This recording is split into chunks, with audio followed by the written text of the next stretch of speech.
तो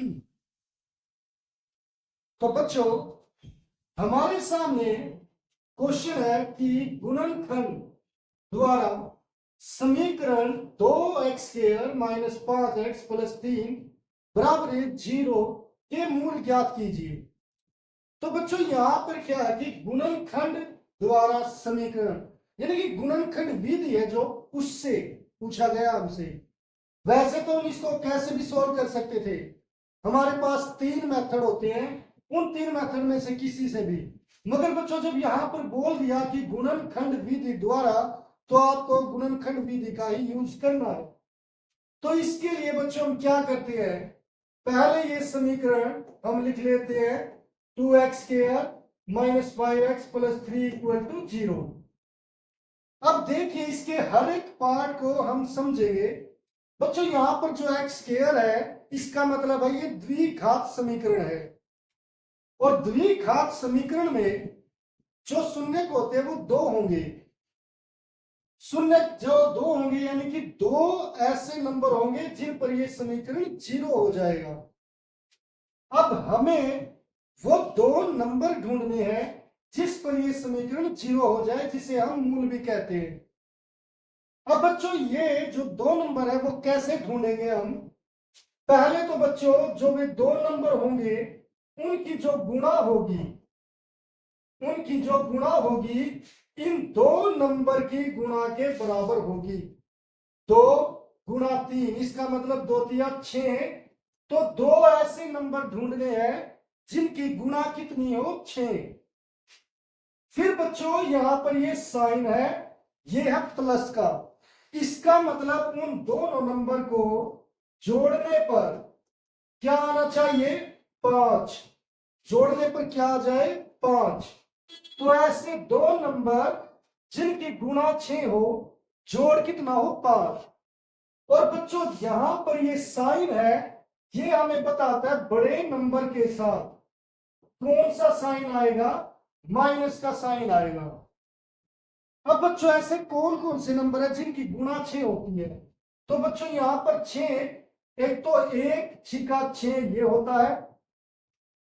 दूसरा बच्चों 2 × 3 ये होता है 2 × 3 = 6। तो बच्चों, अगर मैं इनको जोड़ दूं तो इनका उत्तर कितना आएगा, 7। और अगर इनको जोड़ दूं तो इनका उत्तर आएगा 5।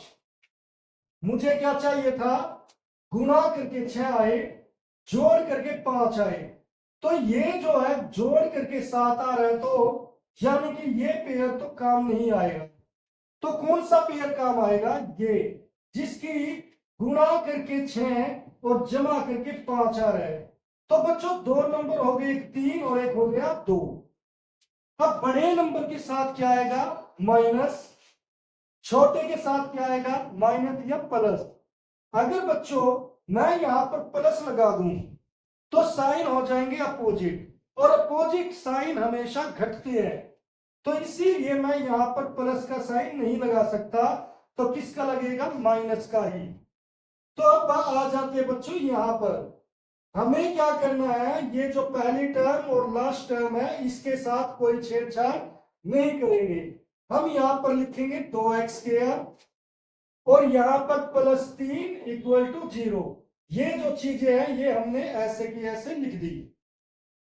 जो बदलेंगे वो है ये 5x। मैं यहां पर थोड़ा सा इरेज कर लेता हूं बच्चों, ताकि आप ये सर्कल इनसे, यहां पर मेरा -5x था। तो बच्चों, इस 5x को हम क्या लिख सकते हैं, -3x फिर -2x। यानी कि मैंने ये 2 नंबर लिखे हैं और इनके साथ x लिखा है, जो यहां पर था ये x मैंने इनके साथ लिख दिया। अब बच्चों, हमें ये पेयर मिल गया और एक ये पेयर मिल गया, 2 टर्म्स का। यहां पर आपको दिख रहा है कि इसमें भी x है, इसमें भी x है, तो यहां पर x कॉमन आ गया। मगर पहले बच्चों इन नंबर्स को भी देखते हैं। इन नंबर्स में क्या कोई ऐसा नंबर है जो इन दोनों को डिवाइड कर सके। ऐसा कोई नंबर नहीं है जो दोनों को डिवाइड कर सके, इसलिए कॉमन आएगा x, और जो यहां पर बचेगा ये होगा 2x - 3। अब बच्चों हम इसे देखते हैं, यहां पर ये 2 और ये 3, कोई भी ऐसा नंबर नहीं है जो इन दोनों को डिवाइड कर दे, वो है केवल 1। तो पहले बच्चों ये माइनस कॉमन ले लेते हैं और फिर एक वो नंबर जो इन दोनों को डिवाइड कर सकता है।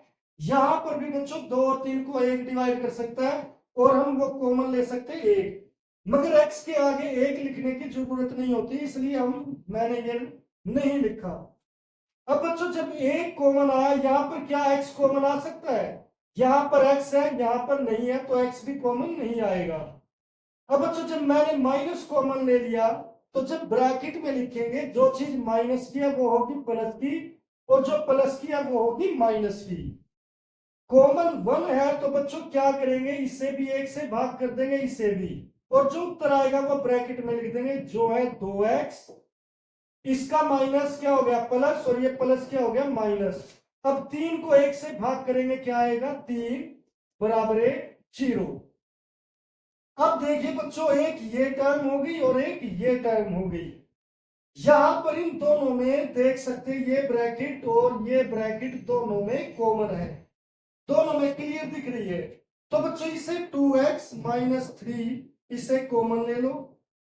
बचा क्या यहाँ पर, 2 सेकंड के लिए अगर मान लो जो मैंने कॉमन ली उसे मैं ऐसे काट दूं, तो यहां पर क्या बचा, यहां पर बचा x माइनस 1, और ये क्या है बराबर है 0।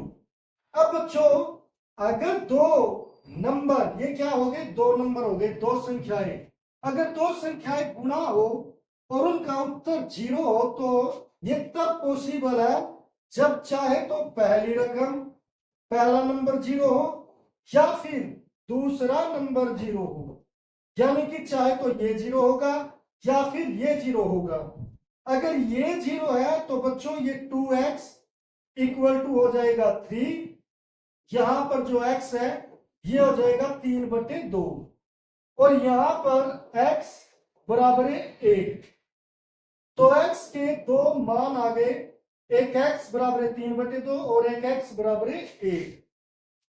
इन दो मान, ये जो दो मान आए बच्चों, उन्हें हम कहते हैं मूल, इस द्विघात समीकरण के मूल।